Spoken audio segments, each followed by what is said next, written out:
There I was at 60, looking at the world saying, oh my goodness. And I found that corporate America did not want a 60-year-old woman.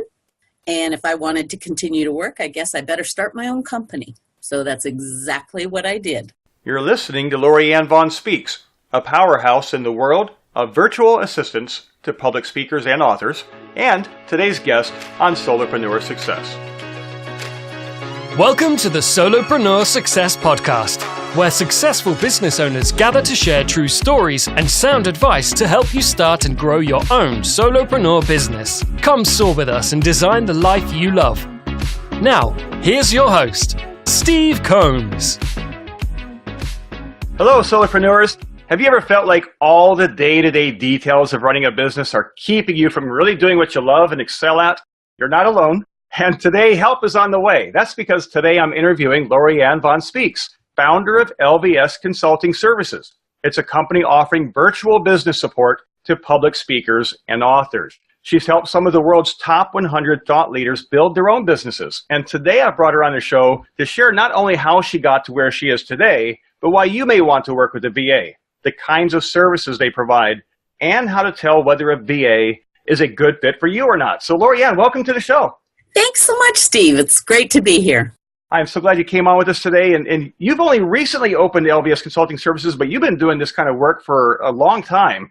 Can you share a little bit about your background and how you got to where you are today?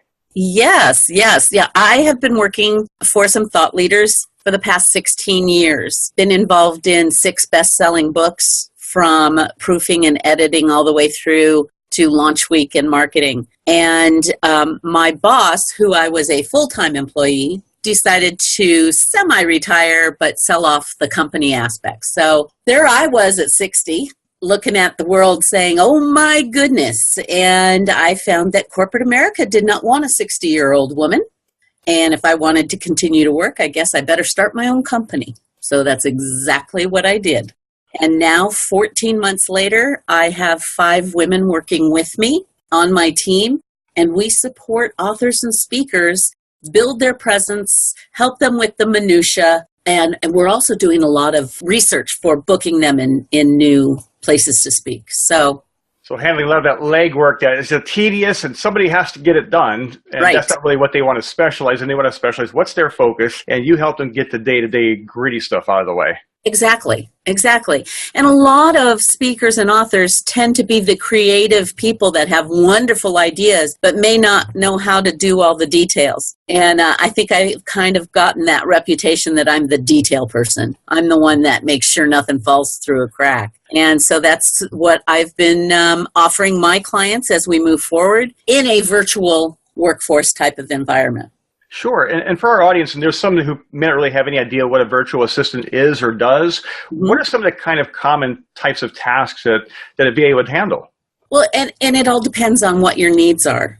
For a small business, if you're spending 40% of your time on administrative functions, it's time to hire a VA, especially if you're not at a point where you can hire a full-time employee. You may not have 40 hours a week to offer someone. A VA is a brilliant way to get that minutia off your plate and yet not have to guarantee a certain amount of hours and have all the benefits and all the other costs involved in bringing on an employee. You can find VAs that do everything from data entry all the way on through business development. So. Gotcha. Is it a retainer, or is it an hour-by-hour, project-by-project?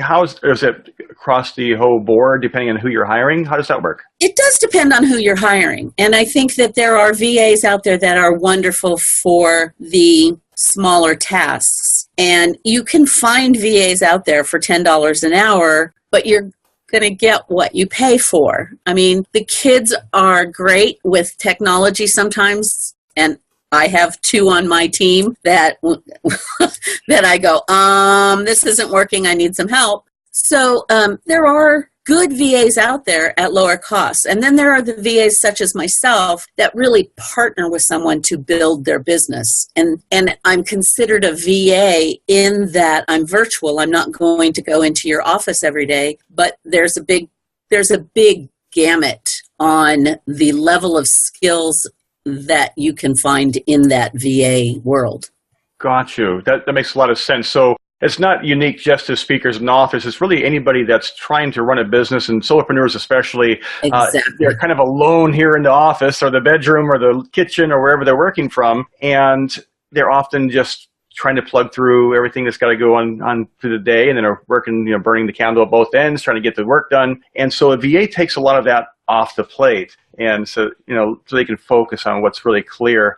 You kind of mentioned about 40% is kind of like a level maybe to consider working with the VA. Is there maybe a size of business or something you would consider at what point you would say, okay, I got to get working with a VA, or consider it at least? 25 years ago, Stephen Covey came out with the 7 Habits of Success and said, do what you do best and hire the others to do the rest.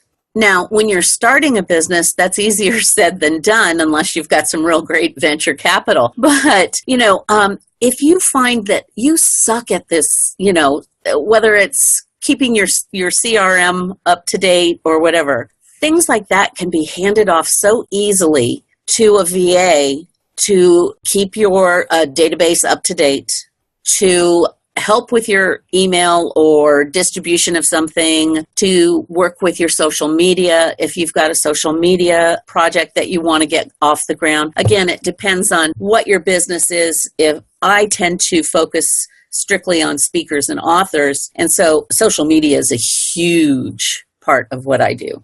Gotcha. And it's good to point out too, even folks who are on a shoestring budget, sometimes you really ought to offload some of the menial tasks. You can focus on the money-making activities that you excel at. And exactly. I think somebody may think out there, well, I don't have the money for a VA, but you may not be able to afford not to have the help because you're stifling your business growth. Exactly. I had a client tell me that she was making like $1,500 a month. And when she hired her first VA, she went skyrocketing and went to the 6 figures within that first year. So that's a big difference because she could do the money-making work while the other person did the administrative work.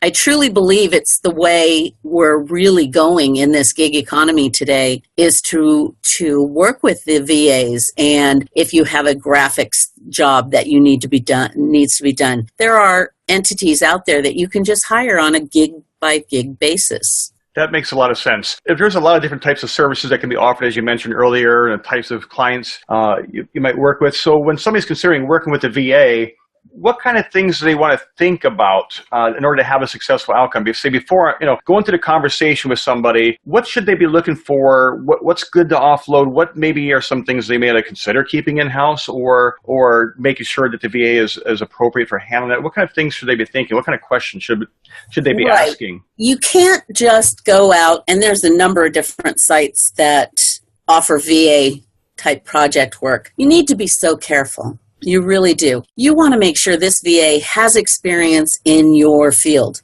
whatever that may be.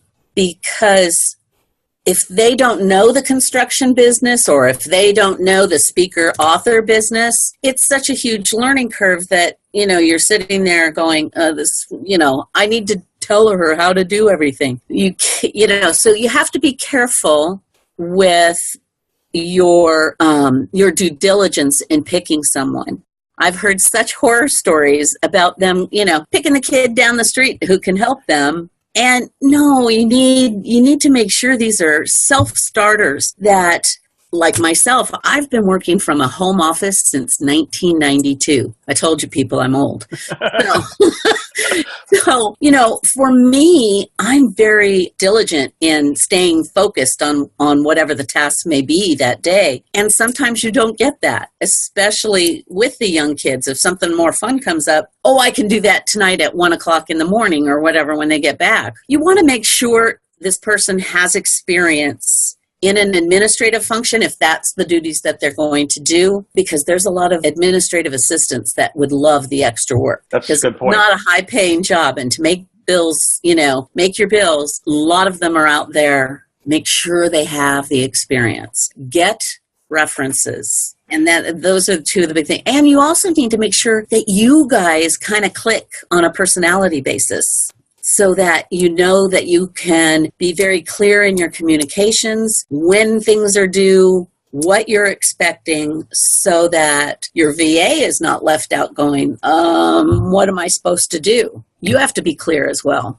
What I would recommend for folks who are looking at doing a VA personally is document what you already do. Write it out step by step, exactly what you accomplish. Now, your VA may have a better process of getting the job done, but at least they'll know exactly what you're trying to accomplish and what you have been doing, and you'll have that record for yourself. Maybe hire someone for a trial project. You recommend that, Lorianne, and say, let's do this 30-day trial and see how we fit, and is this a good fit for both of us? Mm-hmm. I still, to this day, offer that. I offer a 10-hour package to get to know how we work and to do a project for someone and then reevaluate and say, is this what we want to continue to do? Gotcha. And during that evaluation stage, what would you say are some of like the big, red flag warning signs, like kind of like both sides of the aisle? What would you say this may not be a good fit? How would you tell that? Well, if they're not returning your emails within a couple of hours, if it's a work time frame, no, if you're sending out an email to her at, 8 o'clock at night, you need to wait till 8 or 9 the next morning. But it definitely should be within, a few hours. If they're not getting back to you in a couple of days, that's a huge red flag. A huge red flag. I know that I actually went out to have a logo created for my business and went to one of these sites because I wanted to kind of test the waters both on a research basis for myself and, contracted with this one fella, and then he never got back to me. Thankfully, those sites you don't pay until you get it. So I didn't lose money on the deal. You need to be careful. You need to do your due diligence as well. And if you see they're not responding quickly, it's a red flag. Very good. Yeah. You don't want to work with somebody who can't get back to you. Otherwise, what are you paying them for? If you had a job and you don't go into the workplace, you're not getting a paycheck. Same idea. It may be 1099 freelance type of work, but someone has to get the job done, and you wouldn't expect your clients to pay you if they're hiring you and you don't accomplish the work. So the same thing with the VA, and I think that's just common sense business practice right there anyways. And I would think that most VAs would be not an issue, but that's why you do a test run. And yes, there are terrific VAs out there for every aspect of business, like Lorianne said. And so regardless of what area of business you're working in, it's still something that is absolutely something you should consider when you need to offload some of those extra work. Because that's one of the benefits of being a solopreneur. You don't have the headaches of being an employer with the W-2 employee, the extra taxes and everything else. And Lorianne, you said you had several people on your team, and I believe you said they're all 1099 as well. Yes. That's right. So you don't have that headache. No. But you still have the benefit of a team, and you have a cohesive team, but without the employee headaches. And that's kind of like what I say to folks who are considering being a solopreneur. Look, just because you're on your own doesn't mean you're alone. And that's what a VA does, is they're the resource or the part of the team you're growing to provide the services that you best provide to your clients. Exactly. And that's exactly why you want a VA. Yeah, and as you grow and you make more business because you've taken that off your plate, you can hire that VA for more hours to do even more, and it's a win-win for both of you. Yeah, it's like a snowball effect of success. Exactly. You find that you have more time because you've freed up time of tasks that you don't have to accomplish, and the more you can focus on your core competency, what you are an expert at, what you love to do, the more you're going to love what you're doing because you're not doing the stuff you hate. Exactly. Exactly. And I don't know about those who are listening, but for me, I didn't start a business of my own so I could spend all day looking at taxes or spending all day looking at, email or paperwork or anything else of that nature. I wanted to do what I want to do. And that was to write. And that has grown into other areas. But you need to find what is it you love to do. And if you're not spending most of your time, 80-20 rule, if you're not spending at least 80% of your time on that, you may want to start thinking already, where can I offload some of this stuff that I'm spending too much time on the minutia that's not helping you move forward. Exactly. That's awesome. So, and I know that for speakers, I know before the show you told me you do things like administrative support and book support, doing bookings and social media management. That's a specialty of yours. What does your typical day look like as a VA? I mean, what do you do all day? Like Richard said, right? Yeah, well, my typical day, I actually, as I said, I'm like that detail person. So I kind of plan out my day as like 2 hours for this and 2 hours for that and this client and that client. So there is no real typical day, But I do a lot of social media. I actually handle some of the business side of the LinkedIn for another client. I am constantly looking for bookings for up-and-coming speakers and trying to teach them how to do some of these things as well. I think young people, and I shouldn't say just young people, I mean, even some of us older gals that are just getting in there for ourselves, sometimes they don't realize that just because it's not a paid event, a paid speaking event, you have to look at what your end goal is. Are you wanting to get in front of these people so that you can speak and show your expertise of what you have to offer them, but you're not getting paid to be up on stage, but you're going to walk out with 6 more clients, well worth not getting paid for that speech. So I think there's a lot of teaching that I've been involved in the last year as well, just helping people understand the reasons to take certain events and looking at what their end goals are. And each one of my clients has different end goals. So there is no real typical day, but I try to put it into blocks so that I don't leave out anyone. I want to circle back to something you said just a minute ago too, which is, finding out what's a good fit. And you also mentioned about how you may not even get paid for an event. And I've actually heard of speakers who they'll pay to get on a stage because they also know that they have a certain conversion closing based on headcount that, hey, if I walk in an audience and it has 500 people, I'm going to walk out with 50 or 75 new clients. Right. And what the expected profitability of that is, they know exactly how much it would be worth it to them to pay per person in that audience to pay to be on that stage. Exactly. And that was something that I learned, that because of the fact I had always been working with a couple of really big thought leaders, they never had to pay for anything. And they were paid a decent amount per speech. But there were times when they'd do it for free as well because of the fact that they were going to go in and talk to a corporation that was then going to buy the workshops based on their IP. So, even at that level, there are reasons to take non-paying speeches, or, as you say, even pay for the opportunity to get up in front of them. Right. But of course, obviously, that means that you know what your offer is. You have proven what you're doing before you invest a whole lot of money into an untested venture. But I'm just saying that's an opportunity out there, especially for people who are already comfortable with public speaking. You may want to consider, is this something I ought to consider as an opportunity to get on more stages if that is something that is a focus of building clients and reach in your business. So just something to consider there. Right. And if you're just beginning and you can't afford to go travel to all the national events, but you need to be speaking, contact your Rotary clubs, your Elks clubs. They need people to speak at every single meeting. So these are places to hone your message and get out there and speak and speak and speak. Absolutely. Even your local library, Chamber of Commerce, you'd be surprised who needs speakers. And sure, you probably are not going to get paid, but you're going to hone your message, just like Lorianne said, and you're going to get comfortable in your own skin on stage so that you can bring and relay a message that is going to be powerful, helpful to your audience. I mean, you always want to deliver value, right, but in the process of delivering value, you're establishing your own business credibility, and you're giving people a reason to say, hey, maybe I should work with so-and-so because they know what they're talking about. That's the whole point of credibility boosting on the stage, and as well as conversions directly. Sometimes. Exactly. And for no other reason than to practice for yourself so you get better and can move up. Pay your dues, do the panels, do the concurrent sessions. It'll take a while to get to the keynotes, of major conferences. It's going to take a bit of time. I mean, unless you're Barack Obama or someone, huge like that's just left office, you need to pay your dues. Good advice. Now, Lorianne, let's come back to you a little bit. You've been growing this business, and it's been rapidly growing over the last, 14 months. Yeah.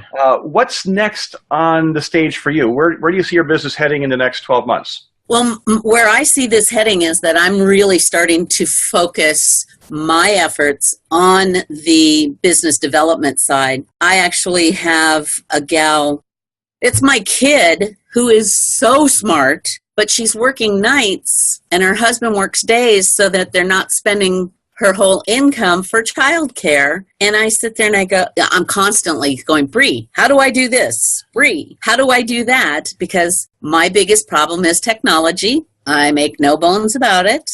I'm also quite impressed in how much I've learned over the last 14 months of things that I never did before that I'm quite capable of doing. But my goal for this year is for me to move into strictly business development and have my other people take over all the work. So you're kind of moving yourself out of the VA role personally so you can focus on the big picture. Right. But I have a few of my clients that I just love so dearly that I can't imagine giving them up. But yes, that's the plan, is to build it so that I have a great team that can do even more than I can do. Just as I'm telling business owners out there, when I'm spending, 40% of my time doing the work that needs to be done instead of generating more income, I'm taking my own advice. Very good. It's a great way to wrap up our conversation, Lorianne. I do want to ask you, where can people reach you? Where can they find more about you and get details on how to work with you? Right. Well, thank you. My website is www.lvsconsultingservices.com. And for those speakers and authors out there, on my homepage, there's an option to be able to get my ebook that talks about the top 10 ways to create massive growth in your speaking business. So that'll give you some ideas of what you need to be doing now. Hey guys, if you're listening to this and you're not a public speaker right now, go ahead and get that free resource anyways, because it could be in your future this year. Speaking is a tremendous way to grow your business and to really reach out to an audience and get a feedback on what's working and what's not working. So grab Lorianne's free report. Again, that's top 10 ways to create massive growth in your speaking business. You can find it at Lorianne's website, lvsconsultingservices.com. Lorianne, this has been a terrific conversation. Thank you so much for coming on the show today. Thank you, Steve. I really liked it. Thanks. Thank you for listening to the Solopreneur Success Podcast. We hope you discovered valuable advice on how to start and grow your own successful solopreneur business. Come soar with us by joining our community at startgrowsoar.com. Again, that's startgrowsoar.com. We look forward to seeing you there. Hey, it's Steve Combs again. You can find all the show notes and links mentioned in this episode at startgrowsoar.com/001. You can also find our community on Facebook at Solopreneur Success Podcast and on Twitter at StartGrowSoar. And may I ask a small favor? Solopreneur Success is a brand new show, and I have many exciting guests already lined up to share their wisdom and experience with you. But for you and others to find these episodes, I need your help. If you haven't already, go ahead and click subscribe.